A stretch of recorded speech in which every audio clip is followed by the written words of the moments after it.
तो फिल्म की शुरुआत एक फैमिली को दिखाने से होती है जो सीढ़ियों पर घुटनों के बल चलते हुए पहाड़ी के ऊपर जाती है और मेरी की मूर्ति के सामने आकर दुआ मांगने लगती है। पहाड़ी पर एक बुजुर्ग औरत एक लड़की के पेट पर हाथ फेरती है। इस लड़की का नाम वेलेरिया है और यही कहानी की मेन कैरेक्टर है। पेट पर हाथ फेरते हुए बुजुर्ग औरत कुछ पढ़ने लगती है। ये देखकर यहाँ हम समझ पाए कि ये लोग दरअसल एक बच्चा चाहते हैं और यहाँ इतने ऊपर वो बच्चे की दुआ मांगने के लिए ही आए थे, क्योंकि काफी साल हो गए थे और वेलेरिया का बच्चा नहीं हो रहा था। और इसके बाद वेलेरिया घर आ गई। यहाँ हम उसके हस्बैंड को देखते हैं जो उससे बहुत प्यार करता है। उसे वेलेरिया की काफी फिक्र है और बच्चे का भी उसे बहुत शौक है। उसकी खुशी की खातिर वेलेरिया भी बच्चा चाहती है। वो काफी अच्छी कारपेंटर थी। फर्नीचर और घर की चीजें बनाने का उसे बहुत शौक था। अब 3 हफ्ते के बाद वेलेरिया की प्रेगनेंसी रिपोर्ट आ चुकी थी। घर आकर वो अपने हस्बैंड को ये सरप्राइज देती है कि रिपोर्ट पॉजिटिव है। हाँ, मैं माँ बनने वाली हूँ। ये बताते हुए वो काफी जज्बाती थी और उसके हस्बैंड की खुशी का तो कोई ठिकाना ही नहीं रहता। अब कुछ दिन के बाद ये दोनों वेलेरिया के घर पहुँचे और जब उन्हें ये पता चला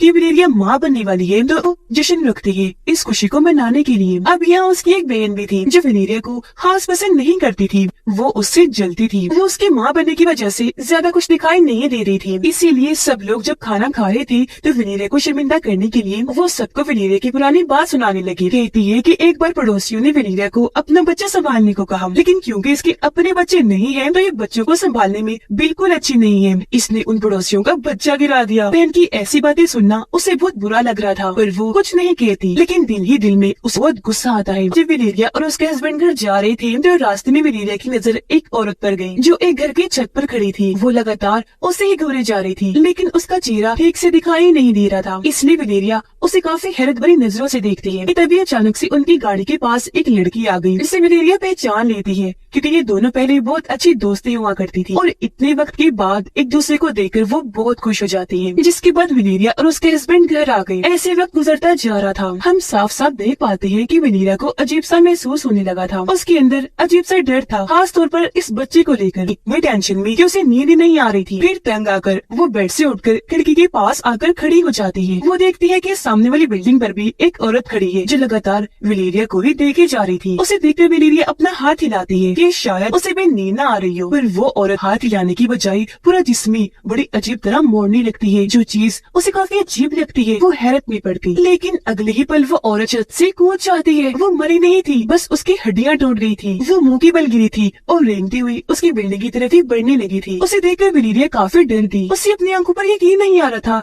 कि मैंने क्या देख लिया। जोर जोर से वो चिल्लाने लगती है, पर वो औरत लगातार इसकी बिल्डिंग की तरफ ही बढ़ती जा रही थी। इस वजह से डरते हुए उसके मुंह से जोरदार चीख निकल दी, जिसकी आवाज से उसके हस्बैंड जाग गया। तो वो जल्दी से अपने हस्बैंड के पास आई। पूरी तरह हाँप रही थी। उठाकर उसे बाहर लाती है। सारी बात समझाकर नीचे औरत की तरफ इशारा करती है, पर हैरत अब वहाँ पर कोई भी नहीं होता। तब उसका हस्बैंड कहता है कि जब कोई औरत माँ बनती है तो उसके साथ ऐसा होता रहता है। अजीब ख्याल सताती है, तो ये जरूर तुम्हारी प्रेगनेंसी की वजह से हो रहा होगा। ये कहकर वो बात को नजरअंदाज कर देता है। तो वेलेरिया को भी ऐसे लगता है। वेलेरिया सोचती है कि अगर मैं फ्री रही तो उल्टा सीधा सोच कर टेंशन लूंगी, तो क्यों न खुद को मसरूफ रखूं। तब इस सोच के साथ वो अपने बच्चे का कमरा तैयार करती है, जैसे कि कमरे की बहुत अच्छी साफ सफाई करती है, दीवारों पर पेंट करती है और झूला वगैरह लगा के सजा देती है। फिर रात को अपने हस्बैंड से कहती है कि आज मेरा सोने का दिल नहीं कर रहा, तो आज आप भी ना सोए, चलिए बातें करती है। तब उसका हस्बैंड ये कहकर मना कर देता है कि नहीं वेलेरिया, बिल्कुल नहीं, तुम्हें सोना चाहिए, पूरी नींद लेनी चाहिए, क्योंकि ऐसे बच्चे पर बुरा असर पड़ सकता है। इतना कहने के बाद वो सोने के लिए लेट गया। इस बात से वेलेरिया का दिल बहुत टूट गया। अपने हस्बैंड और बाकियों के ऐसे बर्ताव से वो परेशान हो गई थी। सोचने लगती है किसी को भी मेरी परवाह नहीं, हर किसी को इस बच्चे की पड़ी है। अब तो मुझे ऐसा लगता है जैसे बच्चा पैदा करना ही मेरी जिंदगी का मकसद है। ये सोचकर वो आज भी नहीं सोती। वो एक फ्लैट में रहती थी। जब लेटी तो एक आवाज की वजह से उसकी आंख खुल गई, इसीलिए वो नीचे आई। पर जब उसे कुछ ना मिला तो घर से बाहर आकर चेक करने लगी। वो अपनी बिल्डिंग की नीचे वाली बिल्डिंग पर थी, जहाँ हम देखते हैं कि वो औरत जो छत से कूद गई थी, जिसकी हड्डियां टूट गई थी, वो रेंगते हुए तेजी से उसके घर के अंदर घुस गई। जिसके बाद दरवाजा जोर से बंद हो गया। दरवाजे की आवाज सुनकर वेलेरिया काफी डर गई। जल्दी से अपने घर के बाहर आकर दरवाजा पीटने लगती है। आवाज से उसके हस्बैंड की आंख खुल गई। उसने दरवाजा खोला तो वेलेरिया जल्दी से अंदर आकर चेक करने लगी। उसे घबराया हुआ देखकर उसके हस्बैंड पूछता है कि क्या हुआ, कहाँ गई थी तुम और इतनी घबराई हुई क्यों हो। तो वो बताती है कि जब मैं बाहर थी तो मैंने जोरदार दरवाजे की आवाज सुनी, मुझे लगता है घर के अंदर कोई घुस आया है। इस पर उसका हस्बैंड समझाने लगता है, ये देखो ऐसा कुछ नहीं हुआ होगा, तेज हवा की वजह से दरवाजा बंद हुआ होगा। इन सारे हालात की वजह से वलेरिया काफी परेशान हो गई थी। उसको लगता है कि शायद मेरे ऊपर कोई बुरा साया हो गया है। तो अपनी मोम के साथ वो एक औरत के पास गई जो रिचुअल यानी जादू करने और इस तरह की चीजें करने में काफी माहिर थी। वो वलेरिया पर भी रिचुअल करके चेक करती है कि मसला क्या है। कहती है कि तुम्हारा बच्चा बिल्कुल नॉर्मल होगा,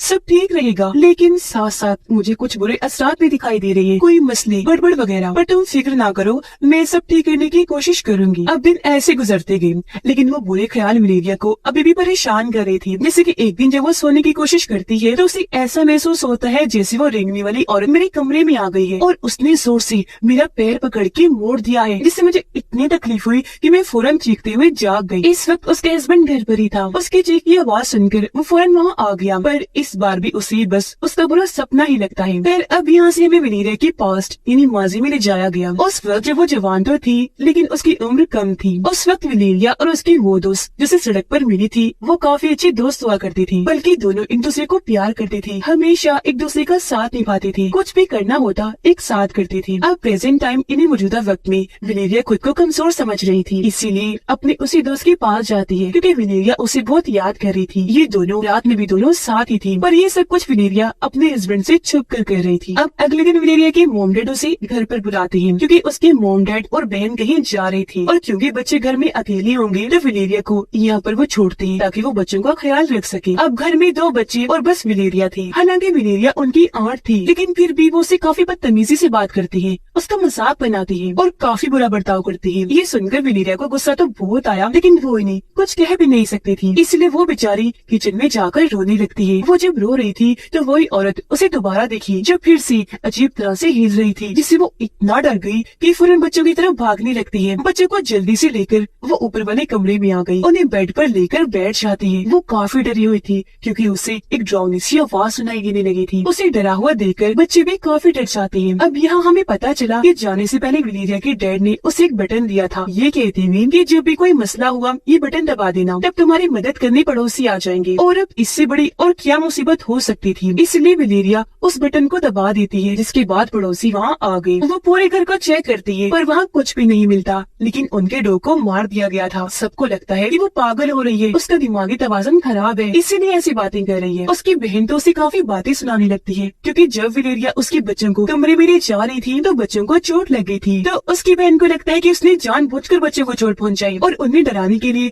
डॉग को मार दिया। दुखी होकर वो बच्चे के कमरे में आई और वहाँ अपना गम हल्का करने के लिए सिगरेट पीने लगती है। उसने जैसे बच्चे के झूले की तरफ देखा तो वहाँ उसे किसी का हाथ दिखा, जैसे कोई वहाँ से बाहर आने की कोशिश कर रहा हो, और फिर वो बच्चे के झूले का एक डंडा तोड़ देता है, जिससे वो इतना डर गई कि चिल्लाते हुए बाहर आ जाती है। आवाज सुनकर उसके हस्बैंड वहाँ आ गया, पर तभी उसे जलने की स्मेल आने लगी और जब इन्होंने अंदर जाकर देखा तो बच्चे के झूले में आग लगी हुई थी, उसे पूरी तरह जला दिया गया था। ये देखकर उसके हस्बैंड को वलेरिया पर शक होने लगा। वो कहता है कि अब तक मैं तुमसे प्यार से पेश आता रहा, लेकिन अब मुझे पूरा यकीन है कि तुम ये बच्चा चाहते ही नहीं, जब भी ऐसी अजीब हरकतें कर रही हो। इन हालात से वो तंग आ चुका था, इसीलिए अपनी मॉम को बुलाता है, जहाँ ये लोग फैसला करते हैं कि हम वलेरिया को मेंटल हॉस्पिटल में दाखिल कर देंगे बच्चे की खातिर, सिर्फ कुछ दिन के लिए, ताकि बच्चे को वो कोई नुकसान न पहुँचा दे। अब शाम को वलेरिया काफी उदास थी, इसीलिए क्लब में आ गई जहाँ सभी लोग पागलों की तरह डांस कर रहे थे। अब लोगों की भीड़ में भी उसे अजीब तरह के ख्याल आने लगे, जिससे सभी लोगों के उसे डरावने चेहरे लग रहे थे। और फिर अचानक उसकी तबीयत खराब होने लगी क्योंकि उसका बच्चा पैदा होने का वक्त आ गया था, जिसके अगले ही पल हम उसे हॉस्पिटल में देखते हैं जहाँ वो एक बच्चे को पैदा करती है। वो बिल्कुल सही सलामत पैदा हो गया था। इस बारे में उसके हस्बैंड को बताया गया तो वो फौरन वहाँ आ गया और बच्चा पैदा होने से वो बहुत खुश हो गया था। कुछ दिन के बाद दिखाया गया कि ये अपने घर आ गई है, लेकिन यहाँ नोटिस करने वाली बात ये थी कि वलेरिया की निस्बत उसका हस्बैंड बच्चे की देखभाल ज्यादा कर रहा था, यहाँ तक कि वो बच्चे का चेहरा तक नहीं देखती थी, क्योंकि ये सच था कि वो बच्चे को चाहती ही नहीं थी। एक रात जब वो घर थी और उसका हस्बैंड काम पर था तो बच्चा बहुत ज्यादा रो रहा होता है, लेकिन वो तो बच्चे को उठाती तक नहीं, उल्टा उसका रोना वलेरिया को परेशान कर रहा था। वो उकता गई थी, गुस्से में जोर जोर से सांस लेने लगी। आवाज सुनने से बचने के लिए चेहरे और कानों पर कपड़ा कर लेती है। उसे ये ख्याल नहीं था कि बच्चा भूख से रो रहा होगा और उसे कुछ खिला दूं। ये तो दूर की बात, वो तो उसे गोद तक में नहीं उठाती। बच्चे का रोना उसे पागल कर रहा था। उसके कानों में तकलीफ हो रही थी, फिर ये तकलीफ बढ़ते बढ़ते उसके पूरे जिस्म में फैल गई। उसकी कमर की हड्डी अपनी जगह बदलकर हिल रही थी और अजीब तरह से बाहर उभरने लगी। अब चीजें कंट्रोल से बाहर हो रही थी। इसीलिए वो अपने बच्चे को फ्रिज में रख देती है, फिर वापस अपनी जगह पर आकर मजे से सो जाती है। कुछ देर के बाद जब उसे होश आई तो बच्चे का ख्याल आते ही कूदकर वो बेड से उठती है और हर जगह बच्चे को ढूंढने लगी, क्योंकि उसे याद नहीं था कि मैंने उसे कहाँ रख दिया। खिड़की भी खुली थी, उसने सोचा कि मैंने शायद बच्चे को गिरा दिया होगा। अब जब वो फ्रिज खोलती है तो बच्चा मिल गया, जो जिंदा था और खुशकिस्मती से बिल्कुल ठीक भी। उसे गोद में लेकर वो रोने लगती है। उसे इस बात का एहसास हुआ कि मैं अपने कंट्रोल में नहीं हूँ और चीजें दिन ब दिन खराब होती जा रही है। वो इस बारे में अपने दोस्त को बताती है और ये दोनों बच्चे को लेकर उसी औरत के पास जाती है जो जादू मंत्र करने में माहिर थी, जिसके पास वलेरिया पहले भी आ चुकी थी। जब ये वहाँ पहुँची तो अब की बार 4 औरतें मिलकर उस पर रिचुअल करने लगती है। वो बच्चे को बांधकर वलेरिया का मुंह पानी में डुबो देती है, जहाँ वलेरिया एक अलग ही दुनिया में पहुँच गई, यानी जंगल में। जंगल में आगे बढ़ने पर वो वहाँ बड़ी ही अजीब औरतों को देखती है जिन्होंने कपड़े नहीं पहने थे और वो अपने जिस्म को अजीब तरह से झुका रही थी और मोड़ रही थी। वो धीरे धीरे वलेरिया की तरफ बढ़ने लगी और उसे पूरी तरह पकड़ के जकड़ लेती है। फिर जैसे उन्होंने छोड़ा, वलेरिया एक खाली कमरे में पहुंच गई, जहां उसे कोई खड़ा हुआ देखा